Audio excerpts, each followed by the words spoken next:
Dans cet épisode 3, un objectif, plusieurs déroulés pédagogiques, nous allons utiliser l'approche de Robert Gagné, qu'on nomme aussi la méthode des 9 événements d'instruction. Et nous allons voir comment utiliser cette méthode dans le cadre d'un cours de langue sur objectifs spécifiques. Alors, tout d'abord, qui était Robert Gagné? Robert Gagné était un psychologue et chercheur américain spécialisé en psychologie de l'éducation. Il a travaillé, pour la formation militaire et industrielle et son approche insiste en fait sur la nécessité de la construction de séquences pédagogiques structurées et sur l'importance de l'individualisation de l'apprentissage.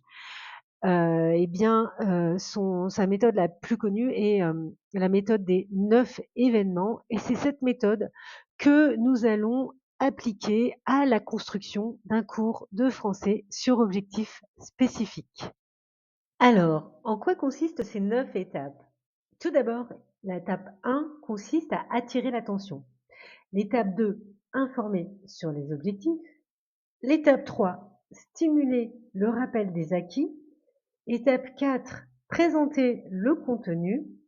Étape 5, fournir des conseils d'apprentissage. 6, susciter la performance.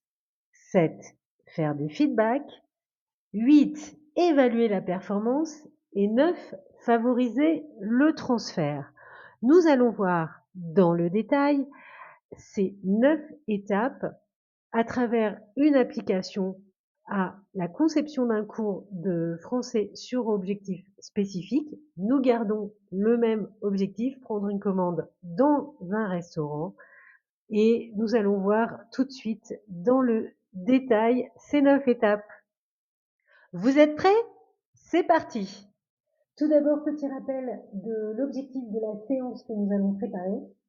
À l'issue de cette séance, l'apprenant sera capable de prendre une commande complète au restaurant en français en interagissant avec un client de manière professionnelle. Alors, avant de commencer la conception de cette séance, nous allons nous interroger sur la manière de la concevoir. Parce que, effectivement, pour les apprenants, ils vont suivre les étapes de 1 à 9, mais nous, en tant que concepteurs, nous allons adopter une approche rétro-conçue. Et cette approche rétro-conçue, elle consiste à partir de l'étape 8, en fait, de l'évaluation, c'est-à-dire qu'on va définir les résultats attendus. Donc l'étape 8 et l'étape 9 seront créées en premier. Donc on va déterminer les preuves de l'évaluation, exactement les critères pour évaluer, puis concevoir les activités d'apprentissage qui seront alignées avec les évaluations. Alors, pourquoi utiliser cette approche? Tout d'abord, elle va nous permettre de créer une vraie cohérence pédagogique, c'est-à-dire que chaque activité, chaque contenu et même la première étape, l'activité de la première étape, seront directement reliés à l'objectif final. Cela va rendre en fait plus efficace également la conception. On va éviter de s'éparpiller, de multiplier des contenus qui ne sont pas essentiels pour la formation. Le fait d'avoir une plus forte cohérence pédagogique, cela va favoriser la motivation des apprenants qui vont vraiment comprendre et suivre un fil rouge tout au long de cette séance. Et cela aussi nous permet de mieux adapter les parcours selon les profils et les besoins et par conséquent de personnaliser la formation. Enfin, comme on va créer une évaluation la plus authentique possible, on va évaluer la capacité à mobiliser les savoirs dans un contexte le plus réaliste possible et pas seulement à mémoriser des contenus. Alors, pourquoi commencer par l'évaluation de la performance et l'étape 9 qui est favoriser la rétention et le transfert? Eh bien, l'objectif de notre formation, c'est que notre apprenant, une fois qu'il est sorti de cette formation, soit capable de prendre une commande en réel dans son milieu de travail, son milieu professionnel. Et l'objectif pédagogique, il est formulé de la même façon que l'objectif de la formation. Ici, c'est être capable de prendre une commande en français de manière professionnelle. Et nous allons pouvoir évaluer l'objectif pédagogique, l'atteinte de l'objectif pédagogique durant la séance, mais nous ne pourrons pas évaluer la capacité de l'apprenant à transférer. Nous allons donc essayer de favoriser la rétention et le transfert des informations et des compétences acquises durant la formation grâce à l'étape 9.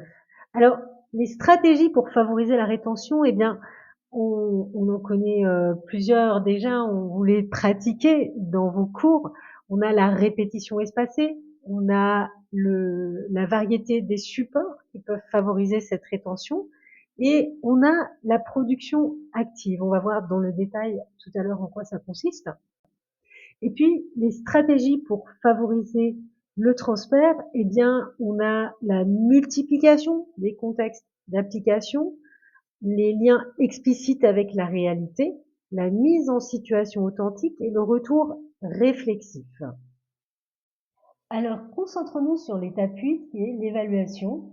Et ici, j'ai choisi le jeu de rôle puisque la compétence que doit maîtriser mon apprenant, bien, c'est une interaction orale et le jeu de rôle va me permettre de reproduire cette interaction orale.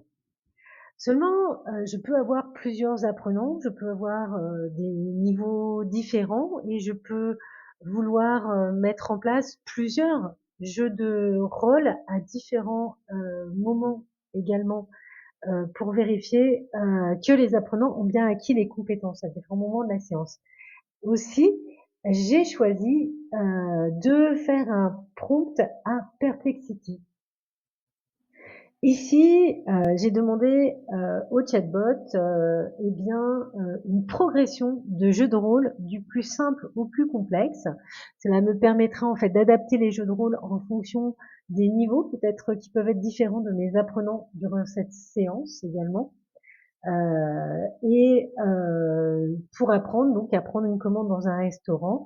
Et je précise que chaque étape doit travailler un point linguistique. Nous allons voir le résultat tout de suite sur Perplexity. Alors nous voilà arrivés sur la page de Perplexity qui nous propose 5 jeux de rôle avec une progression. Tout d'abord, la découverte du vocabulaire des plats. Il nous rappelle l'objectif pédagogique, le déroulement et les points linguistiques abordés. Deuxième jeu de rôle, c'est commander avec politesse, donc utiliser les formules de politesse, alors bien sûr pour le client, mais également pour le serveur. Ensuite, on a la gestion des demandes spécifiques et des restrictions alimentaires. On voit qu'ici, ça devient beaucoup plus complexe en termes de vocabulaire et de structure. La gestion des imprévus et des réclamations. Et enfin, un jeu de rôle de l'accueil au paiement. Voilà la liste des jeux de rôle proposés, mais c'est pas suffisant. Maintenant, il va falloir créer des grilles critériées pour évaluer ces jeux de rôle. Alors, les grilles critériées, c'est ce qu'il y a de plus efficace en fait pour évaluer des jeux de rôle. On va en fait définir des critères d'évaluation et des niveaux. Ici, j'ai fait un prompt à ChatGPT, il a généré 4 niveaux: insuffisant, en progrès, atteint, excellent. On pourrait n'avoir que 3 niveaux: acquis, en cours d'acquisition et non acquis, par exemple. À partir des jeux de rôle que je lui ai fournis, on aurait pu aussi utiliser Perplexity, mais j'ai choisi de changer et d'utiliser ici ChatGPT. À partir des jeux de rôle que, je lui ai fournis, eh bien, il a déterminé des critères. Donc ici, on a 3 lignes pour le jeu de rôle 1, c'est, je vous le rappelle, le vocabulaire des plats et on a la connaissance des plats, l'utilisation des articles et les structures de base. C'est l'IA. Et donc, on a une description pour chaque niveau. Par exemple, pour la connaissance des plats, ne reconnaît aucun plat, reconnaît quelques plats, reconnaît la majorité des plats, reconnaît tous les plats avec assurance. Voilà. Je descends plus bas et je vais sur la dernière interaction et j'ai interaction complète, gestion des transitions. Franchement, je ne sais pas ce que le chatbot veut dire par là. Donc, ce critère me semble pas pertinent. Je vais donc le supprimer. De même que enchaînement des actes de parole, ce qui m'intéresse, ce sont les actes de parole qu'auront utilisé les apprenants. Et ici, je pense plutôt faire une liste détaillée de ces actes de parole afin d'être le plus précis, la plus précise possible sur l'évaluation de la compétence. Alors pour l'étape 9, eh bien, j'ai choisi d'utiliser la réflexivité. En quoi ça consiste? L'entretien réflexif peut être individuel ou collectif. Ici, je pense qu'il est plus intéressant de revenir de manière collective en fait sur la formation à l'oral, mais on pourrait aussi le faire à l'écrit. Et pour quelle raison? Eh bien, la réflexivité, elle va consister à poser des questions sur ce qui a été vu, ce qui a été fait et à se projeter en fait dans la situation de travail. Le fait de revenir sur ce qui a été étudié va renforcer l'apprentissage profond, d'analyser sa performance, de revenir sur son engagement même dans la formation. Ça va mobiliser la métacognition. Comment est-ce que j'ai appris? Qu'est-ce que j'ai appris? Comment j'ai appris? Qu'est-ce qui m'a paru difficile? Qu'est-ce que j'ai trouvé facile?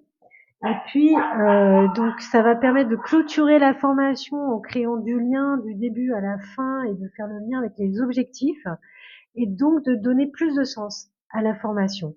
Et on va voir tout de suite quelles peuvent être les trames, parce qu'en fait, il y a une trame à suivre et vous pouvez construire votre propre trame. Là, je vais vous en proposer une, mais vous pouvez tout à fait la modifier. Alors, voici ma trame de questions réflexives et j'ai 5 étapes. Tout d'abord, je vais revenir sur la compréhension de la tâche avec une question donc qui pourrait être qu'est-ce qu'on a travaillé aujourd'hui, qu'est-ce que vous deviez faire dans le jeu de rôle, quels étaient les objectifs du jeu de rôle. Ensuite, pour chaque apprenant, ça peut être intéressant d'avoir l'analyse de sa propre performance. En fait, qu'est-ce que tu as réussi, qu'est-ce qui t'a posé problème, quelle stratégie tu as utilisée pour t'exprimer, pour comprendre l'autre. On va vraiment les faire réfléchir sur leur action. Et puis, on peut revenir aussi sur les émotions, parce que un jeu de rôle, c'est aussi s'exposer, hein, c'est aussi la question d'être à l'aise ou pas à l'aise, comment la personne s'est sentie. C'est important aussi en tant que formateur de savoir comment l'apprenant a pu se sentir dans ce jeu de rôle. Et puis, on va faire le lien avec la réalité professionnelle. Dans quel contexte tu vas pouvoir réutiliser ce que tu as appris? Est-ce que tu as déjà rencontré des situations où ces formulations auraient pu être utiles? Qu'est-ce qui pour toi est le plus utile dans ce qu'on a vu aujourd'hui? Et puis, on peut définir aussi des actes de progression. L'apprenant peut aussi, dans sa situation professionnelle, améliorer sa production. Par exemple, qu'est-ce que tu feras différemment la prochaine fois? Qu'est-ce que tu voudrais renforcer? Qu'est-ce que tu peux faire de mieux? Comment tu vas le faire mieux? Voilà pour un exemple de trame de questions réflexives à poser aux apprenants. Alors maintenant, passons à l'étape 7 qui est le feedback. On peut, on ne peut pas préparer à l'avance les feedbacks puisque ces feedbacks vont porter sur les productions et des apprenants. Par contre, on peut réfléchir au type de feedback. On peut s'interroger sur les feedbacks qu'on pourra utiliser. Par exemple, on a le feedback correctif qui va consister à corriger les erreurs linguistiques, de grammaire, de lexique, de phonétique des apprenants. On peut avoir un feedback descriptif pour décrire objectivement ce que l'apprenant a fait, sans jugement. Et celui-là, il est important parce qu'il va pouvoir aussi préparer l'apprenant à cette position de réflexivité.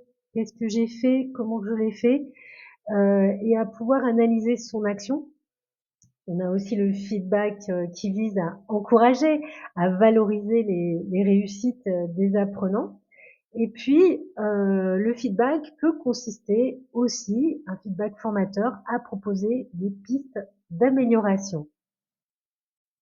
Alors, on passe maintenant à l'étape 6, qui est l'étape susciter la performance, où on doit faire produire à l'apprenant, le mettre en action sur une tâche concrète et authentique afin qu'il mobilise les connaissances et les compétences qu'il aura vues aux étapes précédentes. C'est une phase en fait qui va préparer à l'étape 8 de l'évaluation et à l'étape 9 de la consolidation. Et cette étape, elle est vraiment importante puisqu'on est vraiment elle s'inscrit vraiment dans le cadre de la pédagogie active et elle va permettre de vérifier si l'apprenant comprend, sait utiliser.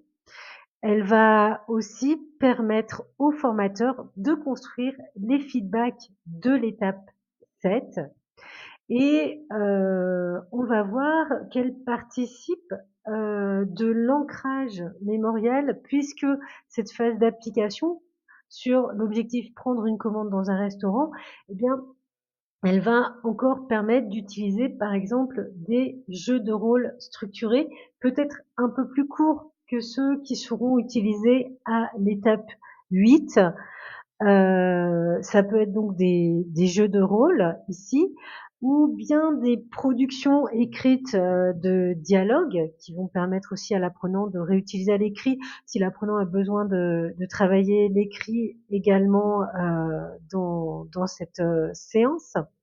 Donc on va répéter et préparer l'évaluation de l'étape 8 et cela va permettre au formateur de préparer son feedback.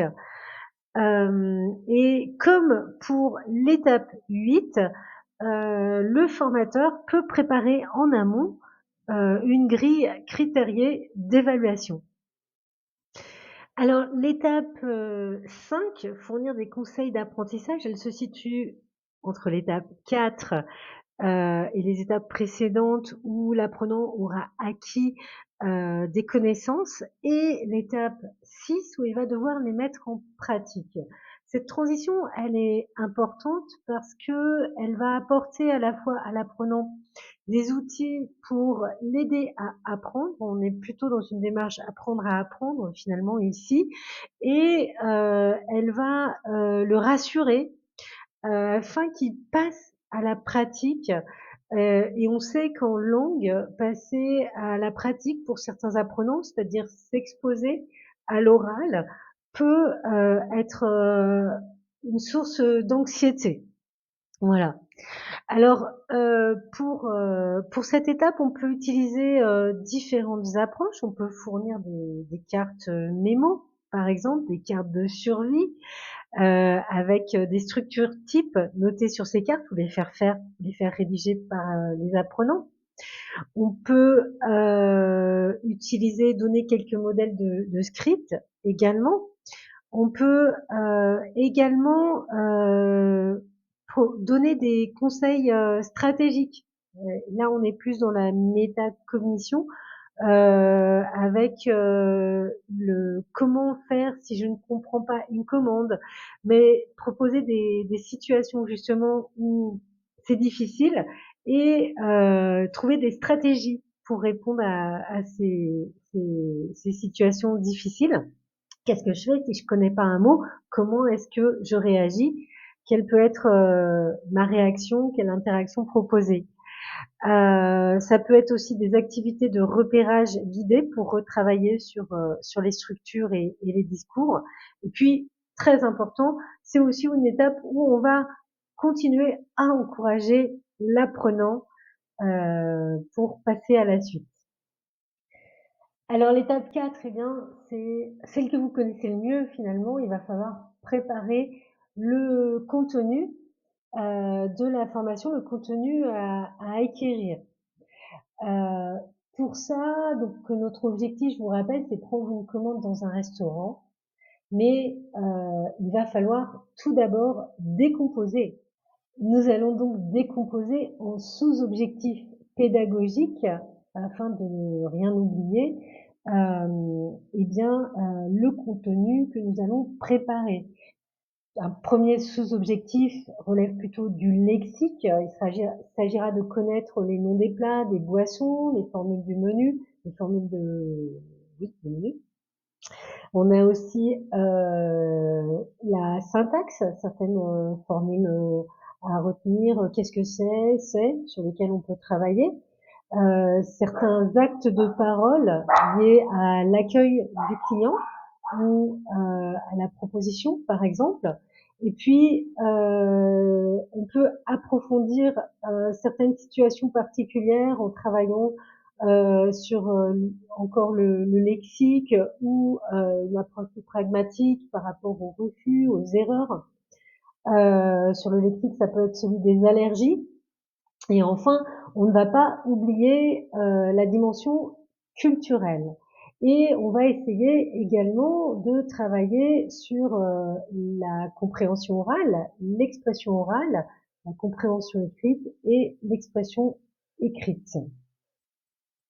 Alors, pour résumer, eh bien, nous avons les activités de construction des connaissances, donc construction du lexique, construction des structures grammaticales, construction des actes de parole et construction des compétences culturelles. L'étape 3 va par conséquent consister à construire nos différents exercices d'entraînement en ciblant chaque compétence, par exemple la compréhension orale à partir de la visualisation d'une vidéo ou l'écoute d'un dialogue suivi d'un quiz de compréhension. La compréhension écrite, eh bien, ça peut être la lecture d'un menu avec des questions ouvertes sur ce menu. L'expression orale, on va repartir certainement sur le jeu de rôle, mais si les apprenants ont des difficultés, on peut partir aussi sur des reformulations, de la mise en place d'automatismes, passer par exemple de la question à l'affirmation ou de l'affirmation à la question. Et puis, on va pouvoir aussi travailler la compétence d'expression écrite, par exemple, prendre en note les termes d'une commande. Et enfin, on va aborder également la dimension culturelle en identifiant les usages. Ça peut être des questions sur les différences avec le pays d'origine de l'apprenant. Est-ce que ça se passe de la même façon pour prendre une commande dans le restaurant, pour accueillir le client, etc. Alors, une fois que les différents exercices d'entraînement ont été choisis, on peut s'aider de l'IA ici. Par exemple, ChatGPT et Perplexity permettent de générer rapidement des listes de vocabulaire, des variantes de dialogue, de créer des QCM ainsi que des corrections de ces QCM. On peut même créer les vidéos, soit aller en chercher grâce à Perplexity, par exemple, sur YouTube, qu'on pourra réutiliser, ou les créer avec Synthesia ou Regen à partir de scripts. Donc là, on n'est pas trop sur le document authentique avec ce type d'outils, mais on peut tout à fait commencer par quelque chose d'assez simple parce que ces outils permettent en plus de ralentir ou d'accélérer la vitesse de la prononciation. Et ensuite aller compléter avec des vidéos, des documents authentiques trouvés sur YouTube.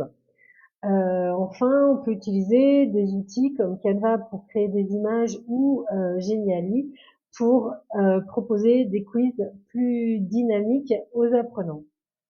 Alors, on passe maintenant à la conception de l'étape 3, juste avant l'étape 4 où on va acquérir de nouvelles connaissances. À l'étape 3, eh bien, elle est essentielle puisqu'elle va permettre aux formateurs de vérifier que les apprenants ont certaines connaissances. Elle va permettre donc de créer une connexion avec les nouvelles notions à apprendre. On va mobiliser aussi les connaissances antérieures des apprenants, ce qui va créer un contexte déjà familier. Je rappelle qu'on est quand même en langue étrangère, donc vous passez à l'expression en français. Et puis, donc comme elle va permettre de voir quel est le niveau, et elle va permettre de détecter donc des écarts à combler avant de passer à l'étape 4 ou de rectifier des erreurs. Alors comment la mettre en œuvre? On peut utiliser différents exercices, hein, ça peut être un QCM, un quiz rapide, un jeu avec des flashcards. Et ici, dans le cadre de la prise de commande au restaurant, un exemple, ça peut être un menu qu'on va distribuer aux apprenants, mais avec des trous, en fait, un texte à trous, et on peut leur demander d'essayer d'imaginer ce qui manque, quels sont les mots qui manquent, par exemple boisson, plat, dessert. Ça permet de connaître déjà le vocabulaire connu. Ça permet de distribuer déjà un élément sur lequel on va travailler qui est quand même le menu ici et de rassurer les apprenants pour passer à la suite. Cette étape, elle est par conséquent essentielle. Elle permet de réviser, de compléter les connaissances qui ne sont pas encore bien acquises ou de corriger.